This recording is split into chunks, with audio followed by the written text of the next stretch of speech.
Bonjour à tous, vous êtes bien sur les chaînes Julien Di Garoppolo. Merci beaucoup de me rejoindre et n'oubliez pas de vous abonner à toutes mes chaînes, notamment parce qu'il y a une grosse censure. Bon, ma chaîne principale est censurée une semaine, ne vous inquiétez pas.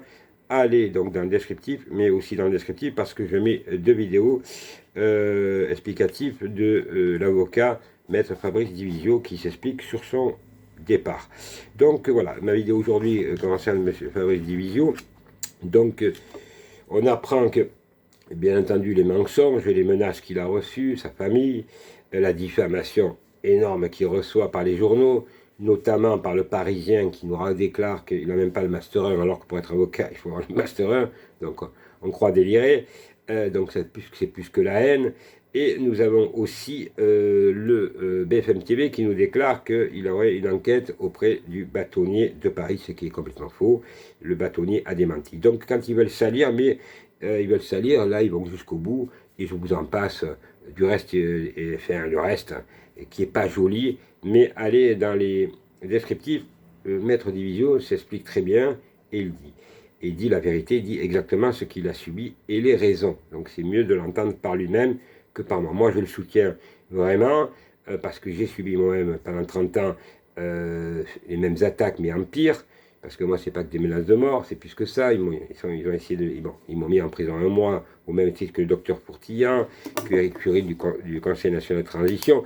Donc, vous comprenez, ces gens-là, ils ont peur de rien. C'est des francs-maçons, bien entendu, qui se tiennent tous par la barbichette, mais il faut les faire tomber et il faut être impitoyable avec eux.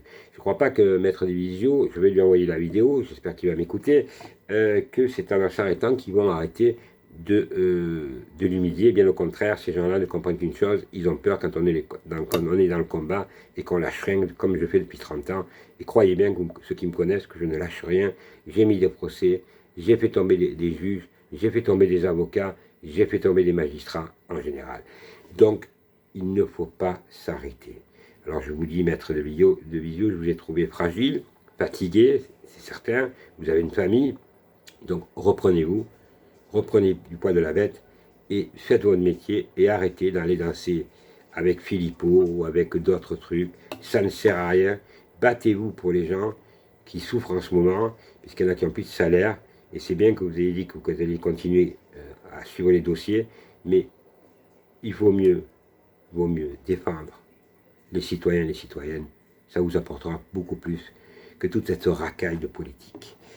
Là, maintenant, nous avons la candidature qui va être annoncée de Zemmour, qui fait des vagues, qui gêne beaucoup. Donc, je ferai une vidéo sur M. Zemmour pour savoir qui il est exactement. Ne vous inquiétez pas, j'ai toutes les informations, mais je ferai le concernant. En tout cas, une chose est sûre, c'est que ce qui se passe contre Fabrice Divisio, c'est une honte. Honte, et c'est ce système qu'il faut péter, parce que les hommes politiques, c'est les journalistes, et c'est en même temps avec les scientifiques, notamment Jérôme Marty, le fameux docteur, le diffamateur, et Jean-Paul Hamon, qui l'ont vraiment traîné dans la boue en plus, qui s'amuse à traîner dans la boue, lui, l'avocat Fabrice Divisio, mais bien d'autres gens, alors qu'ils ont oublié de dire, ces gens-là, qu'ils étaient dans les restaurants clandestins et qui eux-mêmes ne respectent rien. Vous voyez, donc ces gens-là, va falloir leur faire payer l'addition illégalement, mais il faut être impitoyable. Impitoyable. Et puis il va falloir nous, maintenant,